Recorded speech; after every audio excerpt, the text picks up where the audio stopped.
includes the extension of Sand Creek Road from the westerly terminus to existing terminus of State Route 4 across Sand Creek to Hydorn Ranch Road for approximately 2,300 linear feet.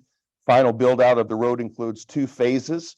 The proposed project phase 1 and future phase 2 will include a 130-foot long precast bridge that spans over Sand Creek, a 16-foot median to be used for landscaping and stormwater treatment, a 3-foot buffer rolled curb, a 5-foot bike lane, and sidewalk that would run parallel with the roadway on either side. And so we also have a 12-foot travel lane in each direction, a 3-foot buffer rolled curb, a 130-foot bridge to span the abutments over Sand Creek and associated facilities. And so here we see our water treatment plant and our parking garage downtown. There are still people that don't know that there is a parking garage for free downtown. And so if you go to the city facility, City Park, between the city facilities and Liberty High School, there is our lovely parking garage. And the city of Brentwood does have our own water treatment facility. We're one of very few smaller cities in the state that have that capability. And of course, here's the bypass that we're all very familiar with. Next slide, please.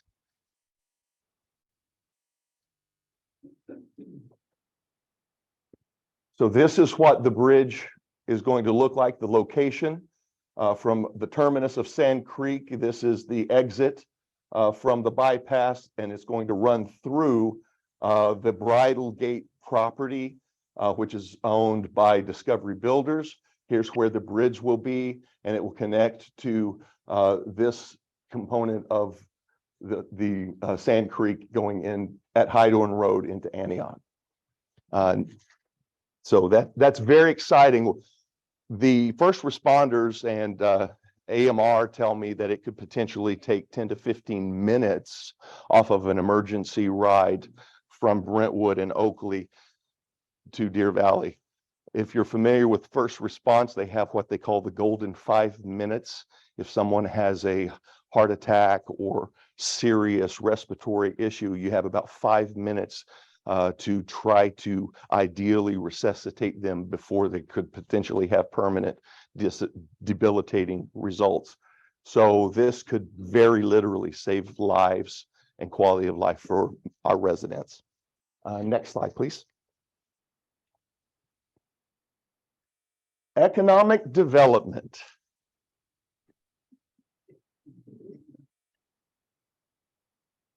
This is exciting because, again, without the job that you do, any efforts that we make are handicapped because you are the vehicle that connects anything that the city can do with the benefit to businesses and residents. And this is what we call the Innovation Center. It's envisioned as a next generation employment hub for the city of Brentwood and the Highway 4 corridor, with a greenfield capacity of over 4 million square feet of commercial development, 2,000 plus residential units, 8,000 lineal feet of undeveloped freeway frontage, and most importantly, enthusiastic support from the city and community. The Innovation Center at Brentwood can deliver a next generation employment center like no other city in the San Francisco Bay Area. We have the last and largest open field, shovel ready piece of property in the East Bay. This is the best, the biggest in the East Bay. And we are ready. If you know someone that needs something like you're going to be described and see here, these are the concepts that we're looking on right now. It's going to be really beautiful. It's really tricky to marry the historical agricultural identity and ag resources that Brentwood is known for. We are, and we have just been able to prove it, which is nice. We are the U-Pick capital of the world. Really, We have more U-Picks in Brentwood than anyone else in the country, and we have the second oldest in the country. And so that's very exciting, and something that we are going to be marketing the daylights out of. You better believe it. But in order to marry the deep agricultural identity and roots into modern technology, not only do you have to have a very careful balance for what the families in our community want, because there are three things that you know more than anyone else that families look for when they're moving into the community. Number one is public safety. Quality of life is number two, and quality of education, quality of schools is number three. Somewhere in those three are the determining factors that people are going to use to decide where to move. Brentwood has very good quality of life. It is, there's almost not a day that goes by that I'm talking to someone in our community that says they love how we feel like a small town community feel, and we're still growing, and we're bringing in families from out of state, out of the area, and they love the fact that they can walk with their family, their kids can ride around in the cul-de-sac or in parks. Over 100 parks people love. All of these different things that are in your tool chest that you use to be successful, those are things that are attractive to our community. But any kind of future development, we have to balance with the number one priority of our council, and that is making sure Brentwood stays feeling like a small town family community. And so there's a fine balance there. So location of development is vital. This development is going to be predominantly on the west side of New Highway 4, or the Highway 4 bypass, as we call it for years. And the location is just south of the Home Depot development area and some of the other areas that we're going to be talking about here in just a moment. But with the greenfield capacity for over 4 million square feet of commercial development, 2,000 plus residential units, 8,000 lineal feet of undeveloped freeway frontage, the city and community are ready for what's coming. So I'm going to give you some numbers here, and you can find this information on the city's website as well. The Employment Center Light Industrial, or ECLI zoning, there's 112 acres. Transit Village, 15.6 acres. Regional Commercial, 45 acres. Multiple family, very high density residential, 36.84 acres. Now, if this is something of interest to you, it is already zoned for up to 5 stories. Okay, so we don't necessarily want 5 stories, but it is zoned for 5 stories if that market comes around and there's a developer that shows interest. So it will be the only location in the city of Brentwood zoned for above 3 stories. Multiple family, very high density residential, 26.9 acres, public facilities, 1 acre, transit station overlay, 6.6 acres, and that is our very soon to arrive EBART. Very soon. What is that? Hold your breath. Hold your breath. It could be within the next 200 years, according to BART. Could be. They're making no promises. And so just letting you know, we're prepared for that eventuality. Should we have to make that decision sometime in our great grandchildren's future? That is kind of tongue in cheek, but there are some things that, again, didn't make this slide, that East County, from Pittsburgh, Antioch, Oakley, is a part of, and it's individual. I can't remember what they're calling it, but they're autonomous vehicles that can hold up to 4 individuals, but you can have one that you can call with an app. We are the test market for it. We are the ideal test market for it. Doesn't have rails, and it is a company This is public information. It's called Glideways, Glydways. And we are in the early testing phase for these products. It's going to look like a pod. You can put a bicycle on the outside of it or take it inside. And it's brand new technology. It's millions and millions of dollars less expensive than a rail system or a light rail system.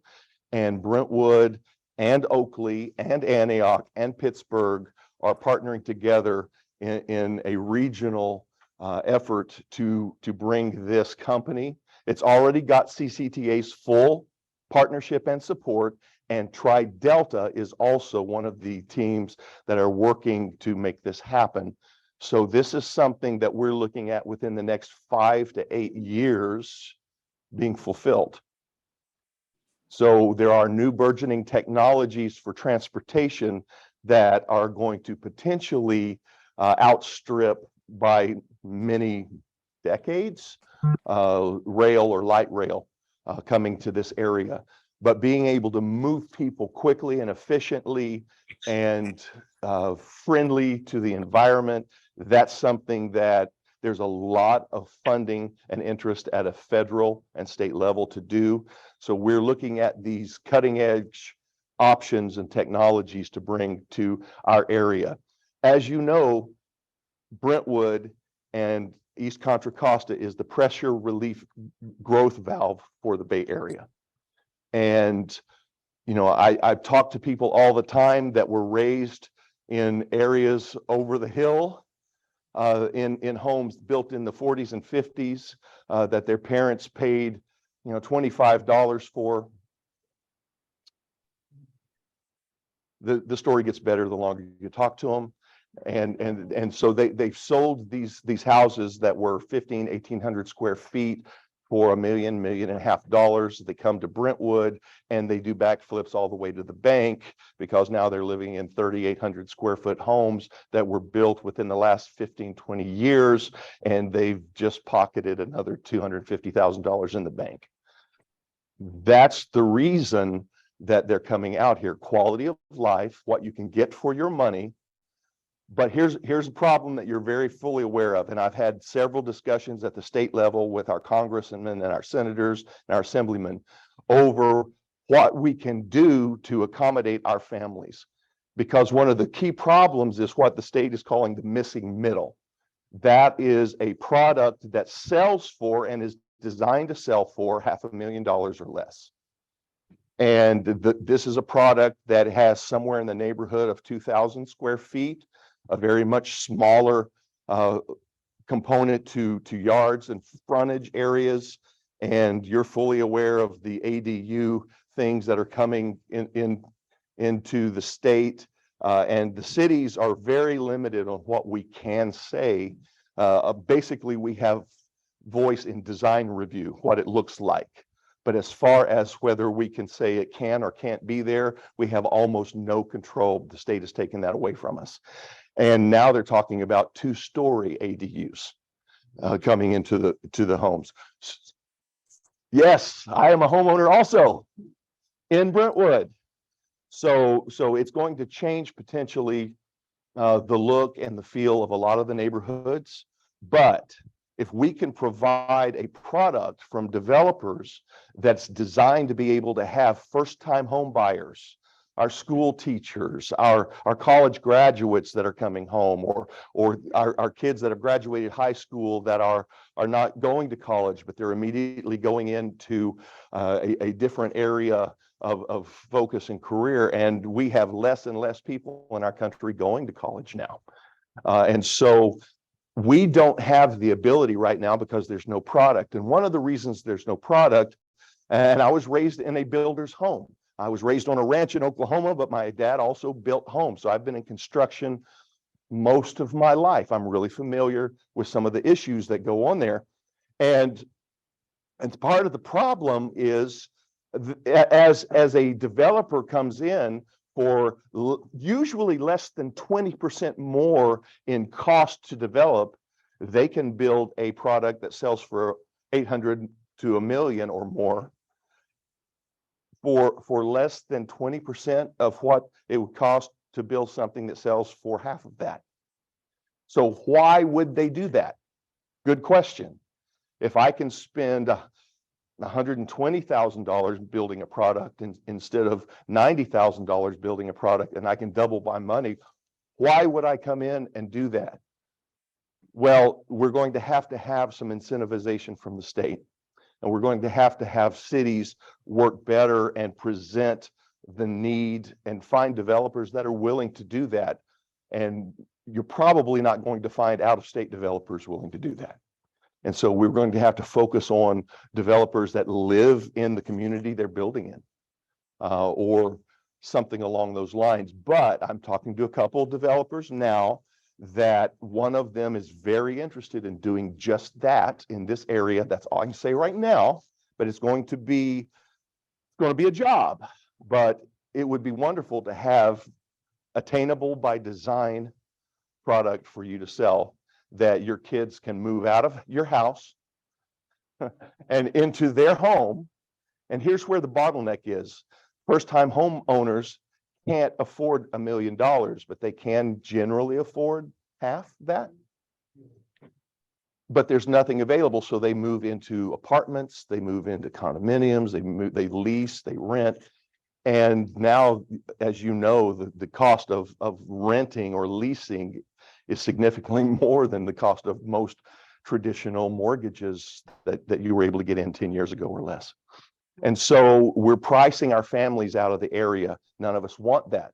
And so bringing this kind of a product to the area is something that I feel is essential, because one of the strengths of Brentwood, I believe, is the multi-generational component of our families. We have roots here. You know, my kids still live, they went to school, they now live in Brentwood. And that's something that not a whole lot of families are able to say they can do. So many I live on a cul-de-sac, almost everyone is a homeowner. About half of them have multiple families or family members living at their home, their families, their children, and their children's kids. But in Brentwood, we have many generations that this isn't just where we live, this is my hometown, not just a hometown. And so we're working as a city to bring you a product that will alleviate some of the frustration you're dealing with. But those are some of the challenges the city has. You know, people say, well, you know, we can't have development. Well, we have to have development because nothing stays the same. Oh, thank you very much. But we have to be very smart about the kind of development we want. We can no longer rely on tax revenue or revenue from developers coming in to fund the things that we have to do to function as a city, because once that goes away, we're not sustainable. So that's why we're talking to high-tech jobs, high-quality, high-paying jobs. And within 20 miles of Brentwood, we can fund and we can staff any kind of high-tech, med-tech, agriculture that they want to bring into our community. We can supply the workforce for it, all from the top down to the bottom. So this has two components to it. The east component, which will be on the east side of the bypass. The district highlights two areas, specifically the following plans and renderings. And you can go again to the city website, show that there are some things, and next slide, please. We've got some things coming to that area. You may have heard of this little guy right here. Costco Lazy Dog.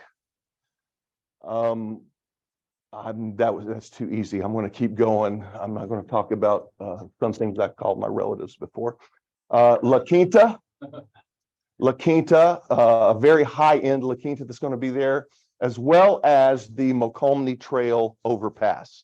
Now, the Mokelumne Trail overpass connects the trail series all the way from South San Francisco all the way out to, and you can stay on trails all the way into Lake Tahoe area. It's pretty significant. 6 counties and thousands of miles of trails are connected by the Macomb Trail. If you're wondering as you go by the bypass, what are they building? That is the pedestrian overpass. It's already funded, it's being built, and it's going to be wide enough to potentially use autonomous vehicles going over there as well. And so that's going to be interesting how they design it. I don't know how an autonomous vehicle will make that little circle to get off of it, but I'm not the architect. I don't have to worry about it. That's what they're telling us. On the west side district, to the north of Lone Tree Plaza, to the north is Lone Tree Plaza Center, a 13-mile long Macomb bike and pedestrian trail. To the west is the city of Antioch Sand Creek development area with 4,000 homes planned, many under construction. To the east, direct visibility from Highway 4. The plan has extended Pruitt Ranch Road and Cole Ranch Lane in the form of pedestrian and bike-friendly, slow-moving, complete streets. Accessible from the Macomb Trail is the planned location of Brentwood's future BART station. And we've already talked about that. Next slide, please. So community development. We have, of course, just a few years ago, we have a brand new general plan. A couple of years ago, we have a new housing element in 2015 that's been adopted. And we are complying with all of the state regulations. Anyone that wants to come into Brentwood, that information is available on the website. Any information they need to bring a development, bring a corporation, or bring their family to our community, we are working on our website to make all that information easily accessible. The city of Brentwood is a one-stop shop for large developers. We are part of the East Contra Costa Habitat Conservancy. How many are not familiar with what the East Contra Costa Habitat Conservancy does? Just raise your hand. Okay, so what it does is the East Contra Costa Habitat Conservancy, I'll just call it the Conservancy from now on, has partnered with over 16 state and federal regulatory agencies. Anytime you build, you have to go get a sign off from every one of these agencies if you move a shovel full of dirt, right? And so that can take 2 to 5 years to get that compliance as a development. But if you have a conservancy that you can go through, the conservancy already got the regulations and sign off from all these agencies. So you can go to the conservancy and say, I am going to pay these fees, which are clearly lined out. As a developer, knowing what you're going to cost, you're going to pay, and that price isn't going to change, is invaluable. Because then you can go all the way down to the last nail necessary, and you know exactly what your profit loss margins are. And so because you have access to a conservancy, two things that happens. The developers know exactly what they're going to pay, and they already have compliance built into that agreement. Number two is the conservancy requires them to purchase properties in the East Bay to mitigate disturbed land. And there's a formula involved. So every square foot that they move, they have to pay for permanently protected properties and parklands and open space in the East Bay. We have protected over 12 million acres in the East Contra Costa. Most of it is from Mount Diablo East, say Mount Diablo and their different groups, East County, East Contra Costa, and the East Bay Park Regional District, the state parks, all partner together. And the Habitat Conservancy uses those funds and fees that come in from developers, and they buy these pieces of property that are perpetually protected open space. And so all of our endangered species, the bucktooth cross-eyed moles, whatever they're looking for, you know, anything that you need protection, we are protecting them, and we are the example that every conservancy in the United States looks at, because we're one of the first 10 in existence, and we've done the best job with it. And so the conservancy, since I've been on it since 2010, has conserved and protected over 12 million acres. Yes, ma'am. And the development and purchase of portion of it, if it's preservation, who does the maintenance on there? Excellent question. The East Bay Regional Parks generally does. There are some areas that aren't partnered with the park district that the Conservancy pays for. And the reason for these fees is because the Conservancy has to take care of these pieces of property perpetually in some degree. Now, most of the time, because it's undisturbed properties, there's not a lot of difficulty in letting nature just be nature. But in the areas that it does need a little helping hand, the Conservancy has to pay for it some way in a partnership or pay for it themselves. Yes. That is an excellent question that I'm sure it probably is, but I'm not sure. This is something that the county team, John Kopchak, some of you may or may not know him, Abigail Fateman, who is now the director of the Conservancy. I've been on the board since since 2010, since I've been on City of Brentwood's council. And this is something that every city that is a part of the Conservancy is able to take advantage of, but it does have to align with everything that the state and federal agencies are requiring. So I will continue to move down here. The next slide, please. So police services in Brentwood, we are continually facing the same issues that every community is facing. As far as police services, it is more and more difficult because of the societal environment to both find and hire qualified police officers. Brentwood trains them. Everything that Governor Newsom and all of the states have been passing, trying to elevate the training and quality of police services in communities. They're passing all of these requirements. Brentwood has been doing for more than 15 years. We have body-mounted cameras, and we were one of the first in the Bay Area to wear those. We train our police officers on de-escalation techniques that focus on immediately finding out whether someone has mental incapacitation or any other kind of disability, learning disability, emotional disability, and be able to recognize that before you put hands on anybody. Your job as a police officer in Brentwood is to make sure they get home safe and you get home safe. And that's the number one goal. If that can't happen, get them into the resources they need to be safe. And so that is step number one. Make sure that we take care of the people that are in our community. Now, there are always bad guys, places that don't want that to happen. But if there are scenarios where we can partner with mental health professionals, and we do, the county brings in people that we partner with. If there's a certain situation that there's someone that we are aware of or have found out on scene that they have a difficulty of some area of incapacitation, then we will bring in the professionals.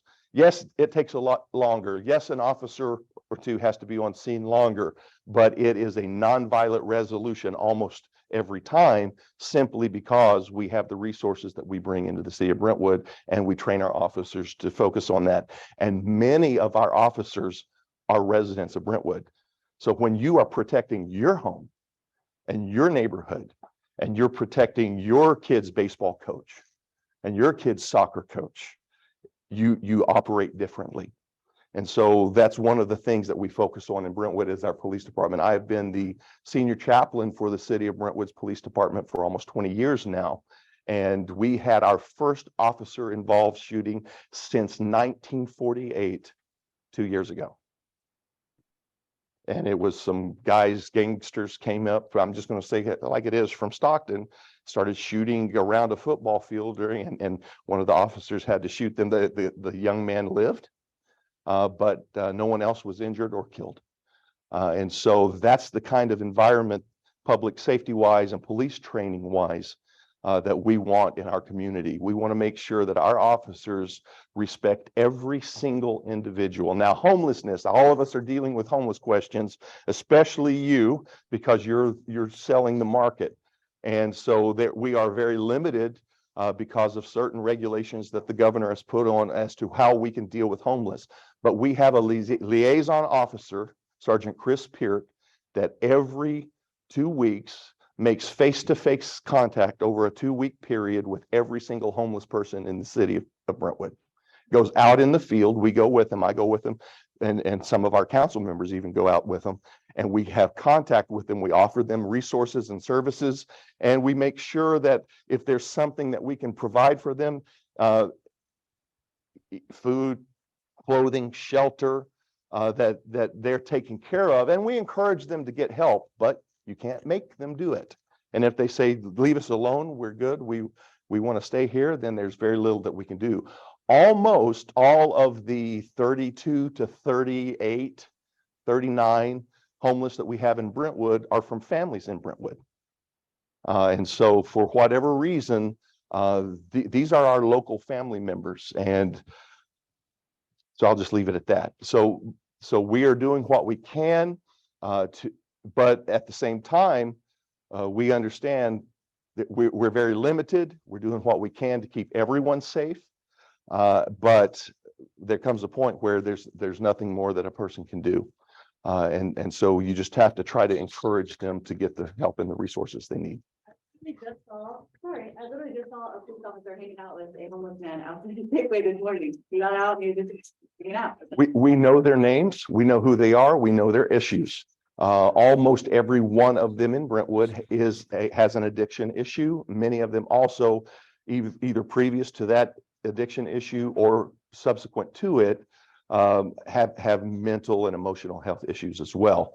And so understanding how to deal with someone that is going through that circumstance, keep it de-escalated, but making sure we keep the contraband off the roads. You know, we don't want unused or used needles around. We don't want drugs hanging around. So being able to take care of both issues, the individual and the negative things that individual might bring into the community, it's a balancing act, but we are very focused on taking care of that. Yes. Are you familiar with Crossland Church? I am not. They have a program, I think it's with the church, when they're somebody heading it up, where they're doing these like tiny homes on their property. And they're basically, inviting people, they have to start holding them accountable though, the people who live there, they get a bed and but they have to show work ethic, they have to, it's kind of getting on their feet, and then when they show a certain level of work ethic and then they get on their own, they let it go, and then they set another, I don't know, something that I've always thought that maybe. But see, there's the problem. If you do any research into this at all, the reason, it's like the guy in Lake Merritt, they offered him one of those places. He said, why the hell would I move into a doghouse? I got a great right here. You see, he's right where he wants to be. You know? All of my life. So as you can see, this is a very, very touch and volatile situation. It sounds easy, but it's And- not. and- That's what- So I'm going to continue to move forward.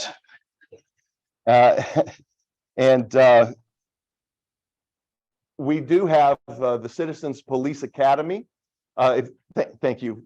Citizens Police Academy. It will be within the next month or so, I believe it's going to open. It's going to be 9 weeks. If you live in the city of Brentwood, it's on a Wednesday night, I believe from 7 o'clock till 9 o'clock for 9 weeks. And they will teach you and show you and let you go hands-on with how to be a police officer, what that means, what it means in the community, and what you can do as well. We have the Community Emergency Response Team Training, CERT. So if you're a resident in the city of Brentwood and you want training of CPR training, emergency response training, it doesn't have to necessarily be a violence response, storm response, earthquake response, whatever's going on. Have CERT leaders in our community in different areas that they can make sure that their family are in a safe situation until the city can and what's going on.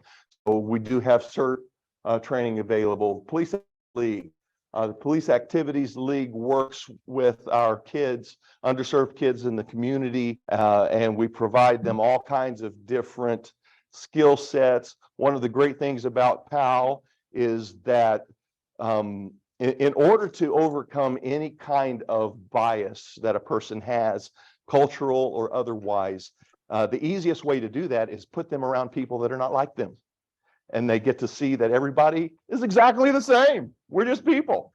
And so they get to appreciate and participate with people that are out of their socioeconomic circles, out of their cultural circles, out of their age groups. So younger kids can play basketball on the same court as some of the older ones and get some ideas of how to do a heel spin and a three-point hook shot. At the same time, we're protecting them from having to be alone by themselves. And having been a kid that spent a lot of time alone out on a ranch in Oklahoma, there's one thing I know that young boys do anyway. We like to see what can make the biggest noise. And I'm going to stop right there and let your imagination run wild. But if we're bored, we'll find ways to entertain ourselves. And so PAL provides an environment that they can safely learn about people, about each other, about future opportunities for education, for technical advancement, as well as educational advancement. And so police activities leagues are a vital component to the quality of life of our community, as well as regularly they have coffee with a cop. And that will be put out on the police department's webpage, as well as the city's page, and in social media. So if you ever want to sit down with a police officer, our police chiefs, captains, lieutenants, I'm there occasionally. Just pay attention and you'll have an opportunity to have coffee with a cop. Next slide.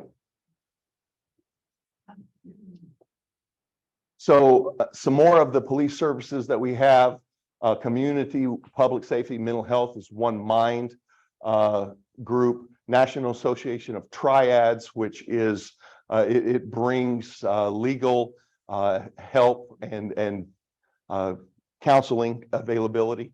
Nino 40 National Night Out, where the council members and the police officers go to all of the communities in our city and spend time on National Night Out, just talking to the community, listening to the concerns, the problems, the good things, the bad things, and having just face-to-face interaction in their neighborhoods, in their driveways, where they're comfortable. Next slide. I'm sorry, before we go, this is the Dia de los Muertos, the Day of the Dead event that is put on in the city of Brentwood. And these are our police officers that are painted up and dressed up and having a great time with our community. It's really important that our kids and our community understand that our police officers are there to protect them, and they are part of the community, and their families are part of the community. Next slide. So the Fire Protection District, woo! I was the president of the East Contra Costa Fire Protection Board for many years, and I was on it for a lot longer than that. And finally, after much hard work and seemingly impossible obstacles to overcome, last year, July 1st, we were able to be consolidated with the Contra Costa Fire Protection District. That brought instantaneous fire resources into the city of Brentwood. It immediately doubled, not just Brentwood, Oakley, Discovery Bay, Knightson, Byron, and Marsh Creek area. Okay, 111 square miles of fire protection that we did not have before. And more than 30, we had less than 40 firefighters that were sometimes held over for 8 shifts in a row because we didn't have the bodies to provide the service. I was just with one riding motorcycles up into Jackson last weekend. He's retired, and he was saying, you know, this is the best thing that's ever happened to the firefighter, because now we're safe physically, our community's safe, and our family can expect us home to be parents and family members again at a reasonable time. So that was absolutely phenomenal. We got that done. Fire district consolidation July 1st. Fire station 52, which is the one down Balfour, additional battalion. We'll have an additional battalion with ADF, advanced life support, ALS, which means that there's a paramedic available. Before then, it was basic life support. A firefighter, when they showed up until an ambulance came, could only make sure your airways were clear. And that was basically it. Stop any bleeding that they could, perform CPR. But now with a paramedic, they can give you medical protection and resuscitation, as well as pump medication, so that you can save lives that way. Station 51, Empire Lane, Amber, and 54, the first new fire stations will be in 1 or 2 years in the city of Brentwood. So we will actually have 3 new stations in Brentwood to provide service as well. Next slide. Parks and Recreation. This is the Sand Creek Sports Complex you may be hearing a little bit about. It's been in the planning stages and CIP for many years, but it was adopted February of last year. Included Focus Area 5, Sand Creek Sports Complex. We have a team out, a design team has been hired. They are the preeminent sports field design team in the country. November 15th, 2022, the City Council entered into agreement with Verde Design Inc.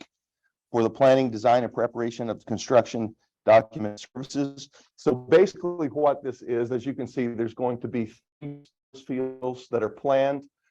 This play area, 2 to 5 year olds, and then sensory play area, seating, outdoor education, picnic area, shade structure, a natural grass field. The reason it's going to be a natural grass field is because it is a water retention basin, so that we can't put artificial turf over that, but we can use it as a grass field. These 2 will be multi-use fields. We'll have bleachers, dugouts, bullpen seating, drinking fountain, tennis, pickleball courts.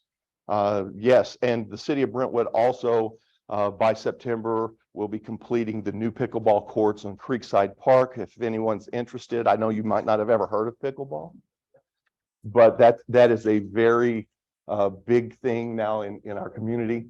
And so Sand Creek Trail, this is Sand Creek Trail that's going to be going up alongside of it.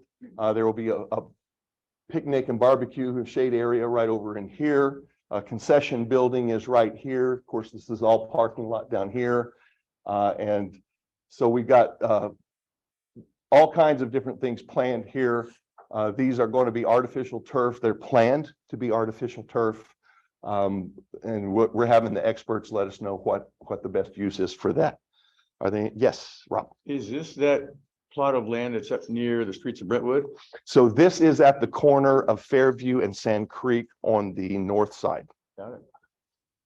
So that huge open area, that's where that is. There's a church right across the street on the corner, right across that's where this is going to be located. So it goes all the way to, you know, there's an open field before the apartments, so I don't think it quite goes to the apartments. But that area is also where the new La Quinta, and there's potentially going to be some higher end hotels that might be coming to that area potentially as well. So we want to be able to keep our travel sports teams in town and be able to provide a location so that our kids can stay in town, our families can stay in town. One of the hurdles was there's not that much of an opportunity for people to come in and stay in hotels. Well, we're trying to address that as well. And so how many of you have kids that are in travel ball of any kind? How much money, don't answer this, how much money do you think the city of Brentwood loses as revenue and our local businesses lose as revenue because those funds are going out? Multiple millions of dollars a year our kids are spending in other locations. So we're trying to address some of that and improve the quality of life. Yes, ma'am. Are there plans to add a gas station on Sand Creek? Because I feel like there's gas stations popping up everywhere else in Brentwood but Sand Creek, and there's literally not one until you get to the end of Sand Creek. So I can answer this. There has the city council has put a moratorium on building gas stations in Brentwood, but well, there are many, but not necessarily in the right spot. Costco is going to have a fuel station as a part of it, and that will be at the end of Sand Creek. So that will kind of take care of that need. Okay, no further questions. Okay, we'll move into the next slide, please. And this is the amphitheater. So the amphitheater will be at the Vineyards on Marsh Creek. And this is information about the amphitheater. It is a 31-acre site between John Marsh Historic House, sited just off the Vineyards Parkway, and Trilogy at the Vineyards community in Brentwood, California. The project will include a 750-seat amphitheater with theatrical support space. Now that's 750 seats, not seating areas. There will be grass, hills, and things that you can set on as well. With a theatrical support space, an event promenade, lawn, box office, restroom facilities, parking, and identified location for future art center there, as well as the project may include a wedding venue, sculpture garden, adventure playground for children. And the current project for it is $8.1 million that has been paid already. We have that budgeted, and we're in the process of building it right now. In addition, there will be planned locations to have food trucks out there.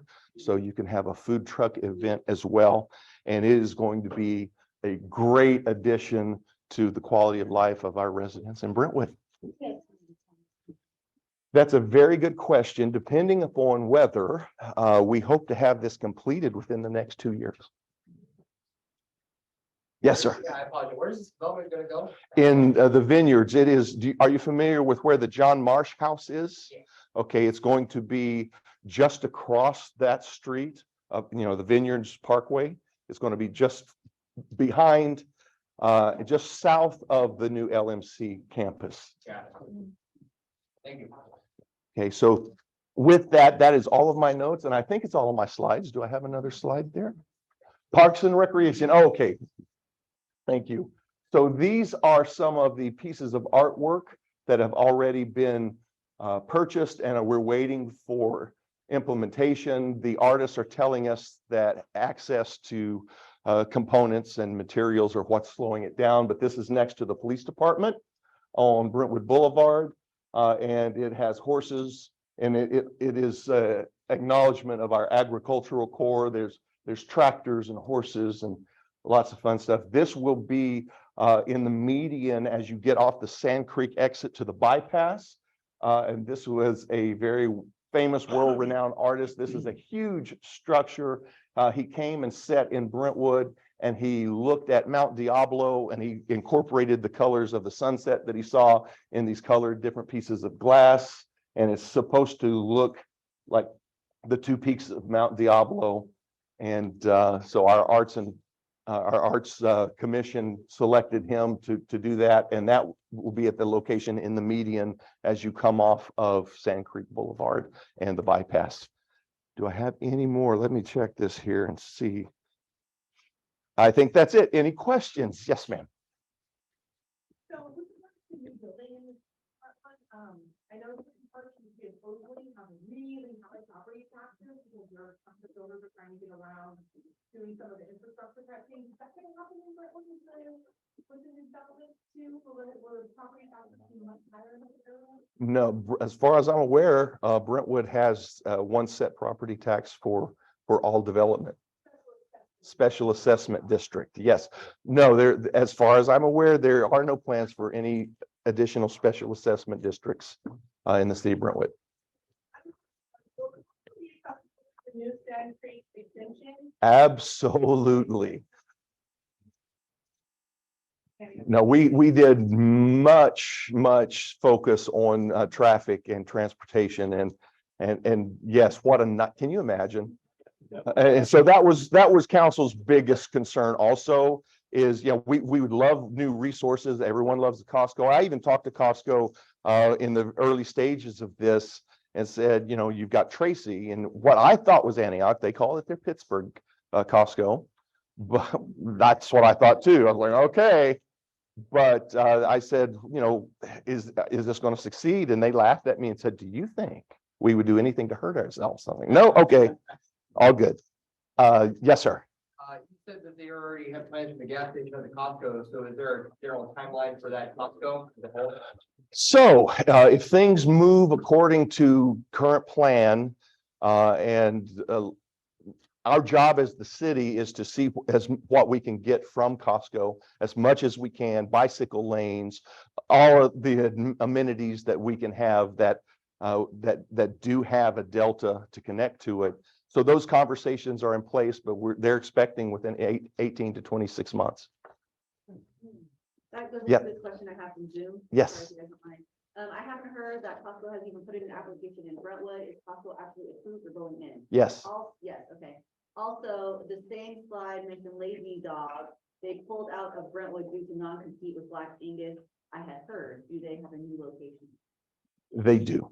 They have a location that is right across the street. There was a piece of property that's actually owned by the California Transportation Association. That piece that was, do you know where the Krispy Kreme donuts, so that piece of property there, that is the corner location that they're going to be putting into Lazy Dog.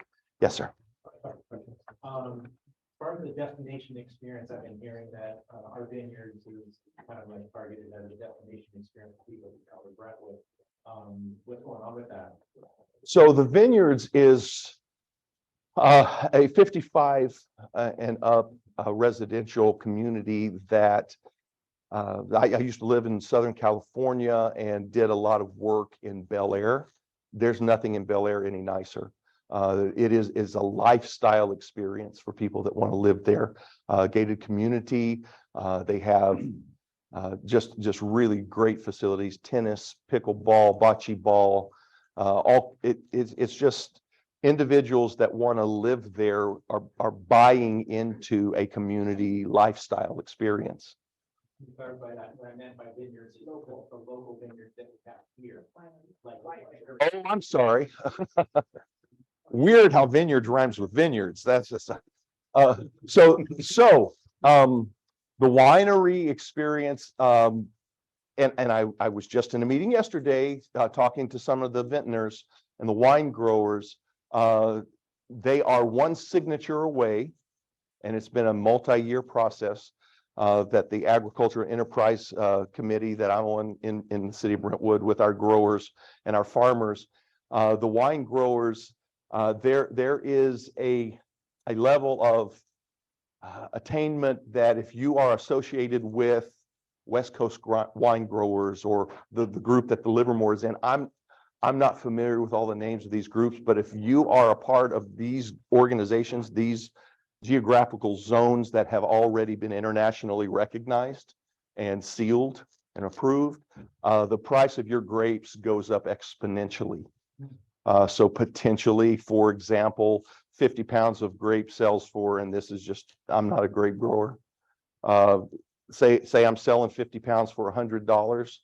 Potentially I'll get 4,000 for that same 50 pounds. But in addition to that, the marketing availability, instead of saying we purchased a mix of grapes from a certain area, you can say Napa has one of these. These are Napa grapes. These are Brentwood grapes. And so that is potentially going to be tremendous for economic development. But also, we've got some great wineries in Brentwood, and the quality of our wines are starting to win international acclaim. And there's a second question, I've been talking to a few people about like a collaboration between all our little neighboring cities, right? So you have Pittsburgh, and then you have Antioch. there's beautiful property there that I think that if we all collaborated, we could really do some amazing things and bring some more traffic in, right? Absolutely. So have you heard anything about that? I know there's different type of animosities and different type of, pride going on. Well, fortunately, the mayors, I am meeting and we're just beginning. We just decided, what a great idea. So yes, thank you. We're going to be meeting with all the mayors regularly and finding out in a regional, from Pittsburgh to Discovery Bay, Antioch, Brentwood, Oakley. Each one of our areas has something very unique and desirable that if we can partner with someone that wants this but also needs this as a region, it can only benefit all of us. And so we're going to be having regular, I've met individually with the mayors. We're going to meet as a group, bring in state and county representatives from different industries and partner, because our area, there's almost nothing we can't provide in East County for someone to want. And we provide something they can't get anywhere else, and that is a great quality of life. This ties to that question, ag tourism and development of ag tourism versus the county and farm to restaurant, farm to those kinds of things. Is there good plans towards expansion or recent? From the county, here's one of the key issues with the county. There is no definition for what they call agricultural enterprise. So there's defined growing, you can grow this, you can grow that, you can plant this or that, but there is an overlay called agricultural enterprise, which would incorporate vertical growth, country kitchens and different things like that, experiences that people could come out and stay and work, all of that kind of different ag industry interaction and attraction. There's no definition for what agricultural enterprise is at the county. So I'm working with our supervisor who's very interested. She's put a lot of work, Diane's put a lot of work in with this, and we're trying to we don't have to recreate the wheel, right? We've got agricultural counties that already have this at their county level that we can take what works for them, allow the Board of Supervisors to have whatever oversight they need, but give us a definition that we can work with that allow our agricultural families to be successful and bring in new technologies, new experiences, new products. And so that's exactly what we're working on right now. Yes, sir. Part of the problem, as I understand it, with the economic growth has always been the throughput of traffic. And I know I've seen some renditions lately of what they're planning with Byron Highway and so forth. Do you have any inside scoop on that? That's been in the works for years of making the Highway 4 somehow connect out to Tracy. What's the latest if we haven't already read it somewhere in the press? Excellent question. That would be the Route 239. That is eventually and currently there will be two. You can go on the county and the regional websites for Route 239, and you'll get this information. But it will connect either from the 680 or the 580 coming through Tracy. And that highway is going to be a transportation corridor that will enable trucks and traffic and growth on either side. And I don't know if you've been out to Mountain House lately, but it had been a while since I went down to Tracy that way. There's a Safeway there. Holy mackerel. And it just, I thought, okay, well, here we go. The first blossom of spring has popped on this corridor. And so it's also going to enable potential commercial uses of Byron Airport as a pilot. That's very exciting to me. But that is going to potentially, runway 30 is capable of being extended so it can take a heavier commercial jet instead of smaller jets there as well. So that whole area can be an economic transportation region there. Is it still a dream, or is this really, and where are we? So we are, that's an excellent question. This is serious, it's real. It was a good idea that people in Northern California thought about for a while, for decades, but they're putting real money and real legs on this now. Time-wise, I don't know, but it is a real thing that they're planning on doing. Yes, ma'am. A question about what's happening with the Diablo Creek Golf Course. I heard it closed 3 weeks ago. That is gonna be maintained. If so, for how long? What do we tell buyers that are gonna be moving into that Somerset land area? If they use the development, anything that runs along the Diablo Creek Golf Course? Excellent question. Yes, the owner did let the city know that he was not going to continue to run it as a golf course. The city is working to see what we can, again, it's private property, so we're very limited, although the City Council of Brentwood just passed an open space regulation ordinance so that things that are currently zoned and used as golf courses or open space, we have a little bit more say in it than we did, even though it's private property. We're working with the owner to see exactly what that looks like in the future. I've got a friend that lives there that just asked me the same question. And I will let you know, I will keep this organization apprised of what we find out, because it's still early in the happening. Due to that open space ordinance, what's the potential of any kind of development happening along the kind of Diablo Creek Golf Course that runs along the bypass? Is there a possibility for development of property behind there? The ordinance that we just passed requires a vote of the voters for anything that is currently zoned open space to have changes that do not align with the general plan. You're welcome. Yes, sir. Yeah, hi. I'm gonna pose you this question on behalf of the realtor, because we take today. She basically kind of lives right around Shady Willow, and my understanding is that the Pizza Motor Inn is gonna be going back behind Sprout. How's that affect? It's very concerned about how it's gonna affect the community right across the street. Well, Community involvement in that. sure. Well, they are still in the process of working with the developer owner of that La Quinta. And there will be, I'm sure, community meetings. That's part of Brentwood's process.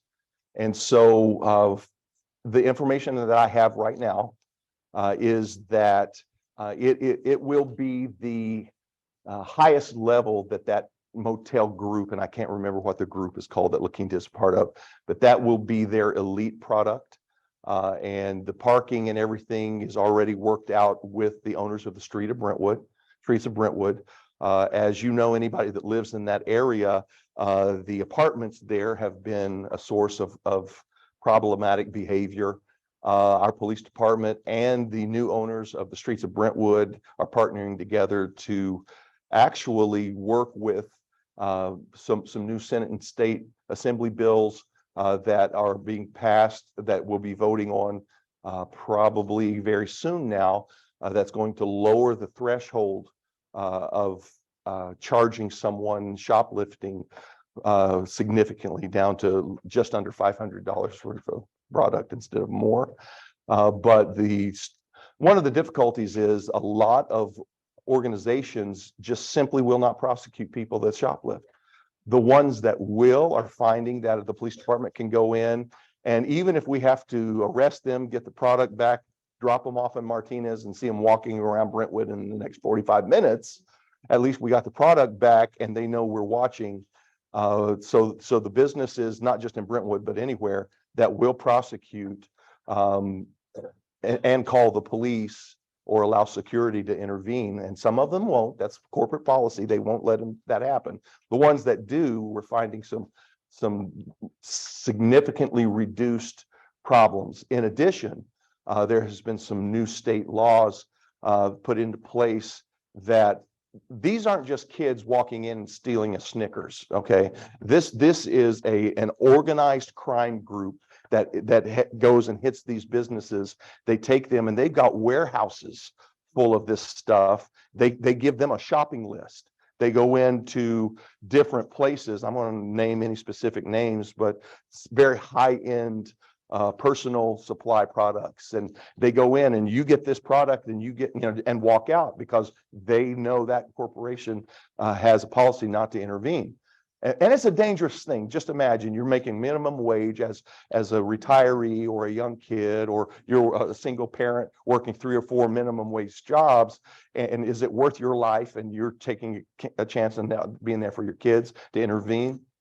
That's a call that you have to be really careful about. So the ones that do, we are working, but at a state level and a county level, there are new ordinances, laws, and regulations that allow us, if we can connect that individual with this group, then it's big boy time. Okay, and so that's the steps that we're making. But as far as that La Quinta and the effect it's going to have on that neighborhood, there's not a neighborhood in town that I don't know personally, people, friends, relatives, family that live there. So there's none of these decisions that doesn't affect me personally or any of the other city council people personally.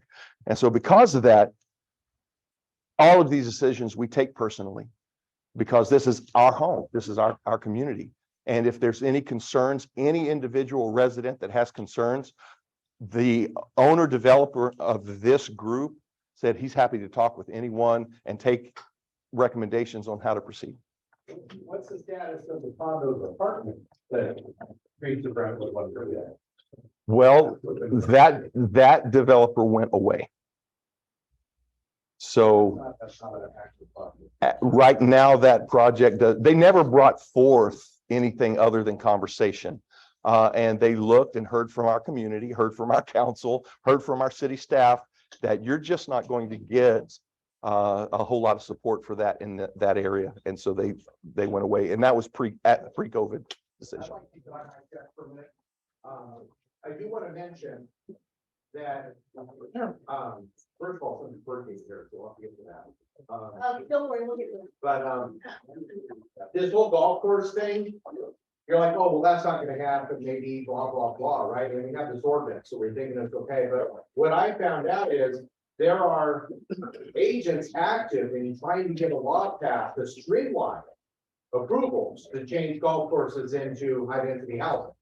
Okay, just like this bill you were talking about, the Wiener path, that now we have no control over it. There's active every day in our legislature, they're trying to do that for golf courses.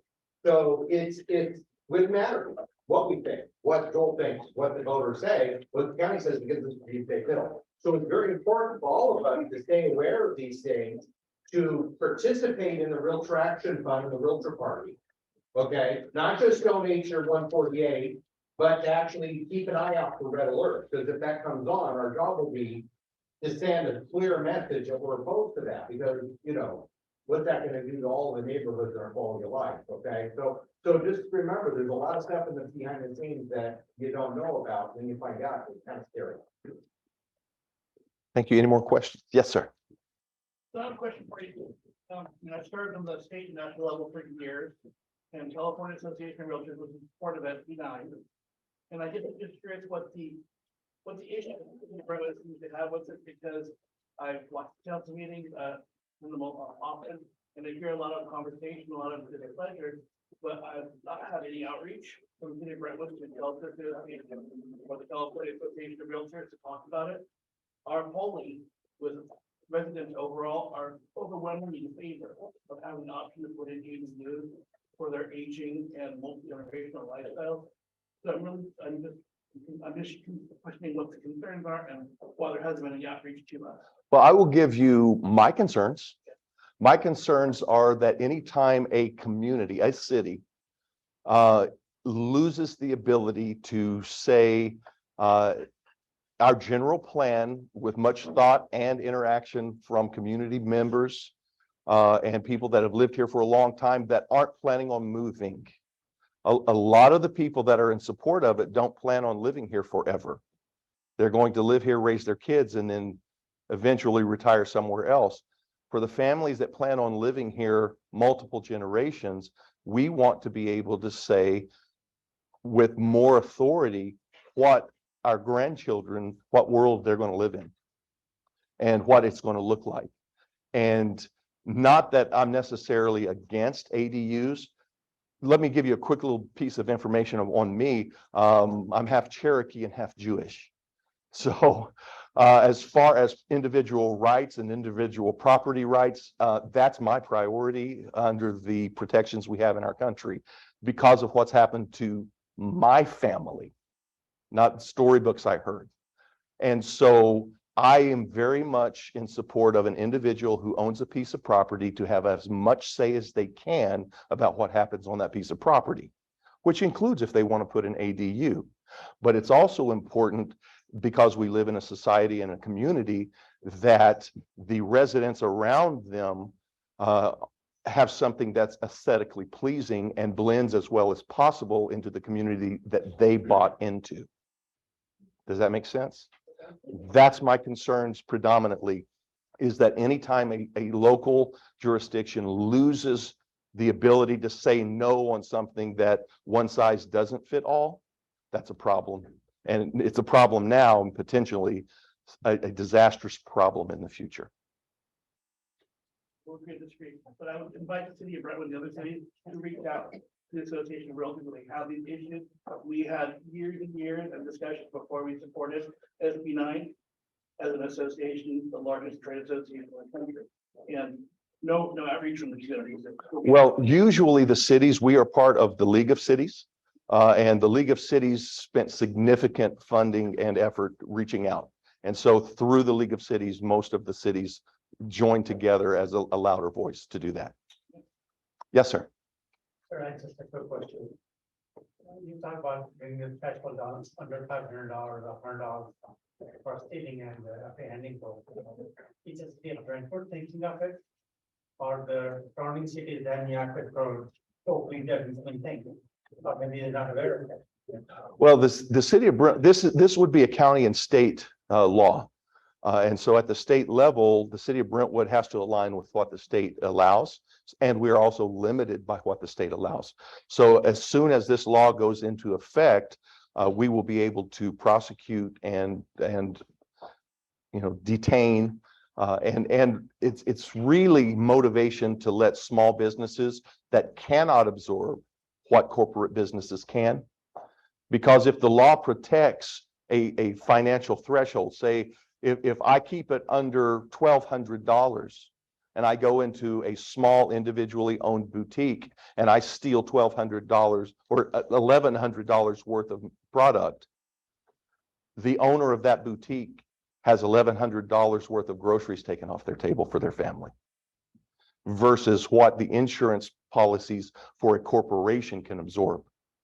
And so in order to protect our small family-owned businesses and smaller corporations and businesses, we want that lowered so that the families and the businesses that cannot possibly absorb that and will eventually, if it continues, go out of business, that they can be protected better. And so that decision is at a state level, but as soon as we can enforce that as a community, we will absolutely do so. Thank you. Yes, sir. Yes, ma'am. John Muir Hospital, is it scheduled to be built out there by the extension?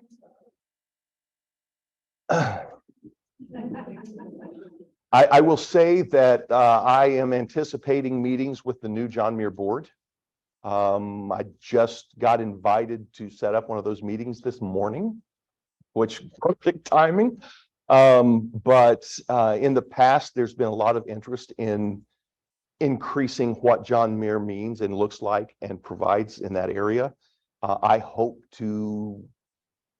want a full operating hospital there. I don't know what John Muir wants, but as a city, we want to be as attractive for as much that John Muir wants to bring as possible. Yes. Any other questions? Yes. Yes, ma'am. I want to take this way back to when, Brentwood was first built. There wasn't a whole lot of lighting and whatnot, but, our town has grown, especially in downtown.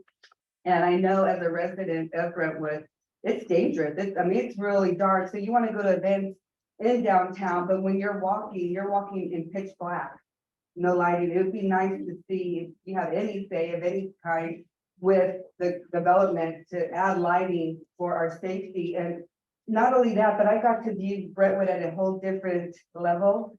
And I noticed that there's a lot of safety issues for, let's say our little ones. This, like, you're at this level and you're going across streets and whatnot. And even one perfect example that stands out to me is, by Liberty, you know, that corner Safeway. To get to this side of the road, you gotta cross 3 times. That's 3 opportunities to get hit by a car to get over here. I noticed to hit a button, you gotta go up and down and back and over for those who are in wheelchairs or in scooters and whatnot. It's pretty scary out there, you know, because people need to be seen and not be vulnerable. And the other spot I saw was on Sand Creek. You have a sidewalk on one side of the road, then it stops. And, you know, and to get over, when it finally comes back, you have to, there's no crosswalk back over, it's a railroad track. You literally have to go on the railroad track to get to the other side of the road. Or you go all the way down and then you have to cross a dangerous intersection again.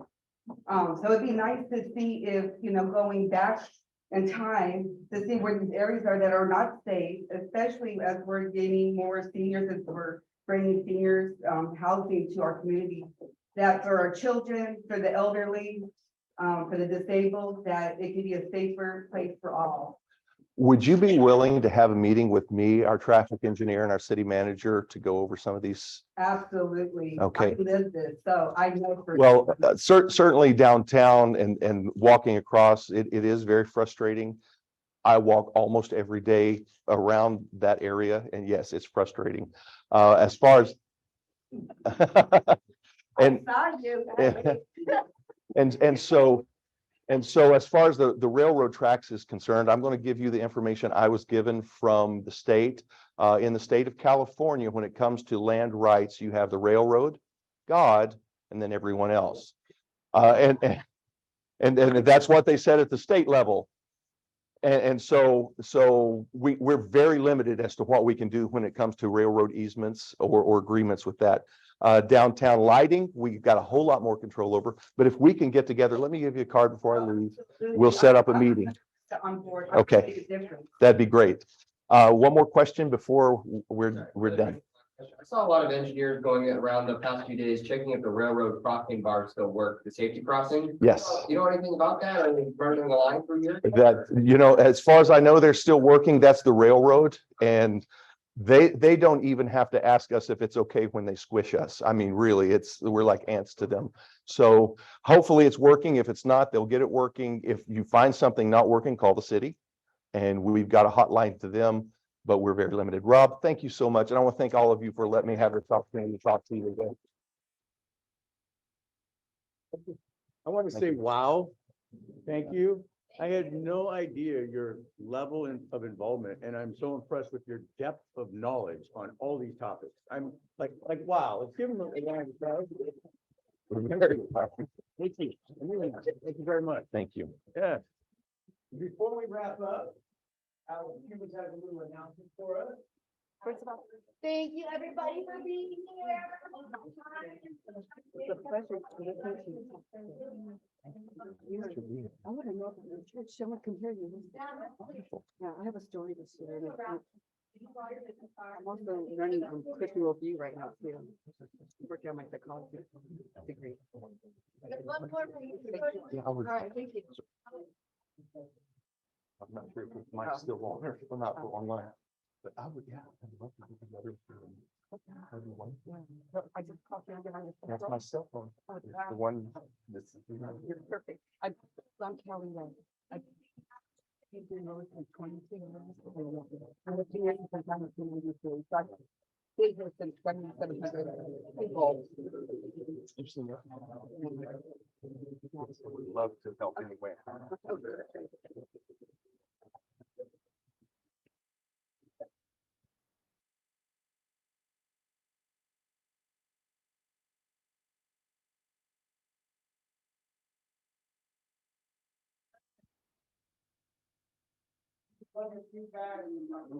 Doing this. I'm gonna keep doing this. Please, your referral, please. Take out that referral, keep with you. Identify the loan out. Thank you very much.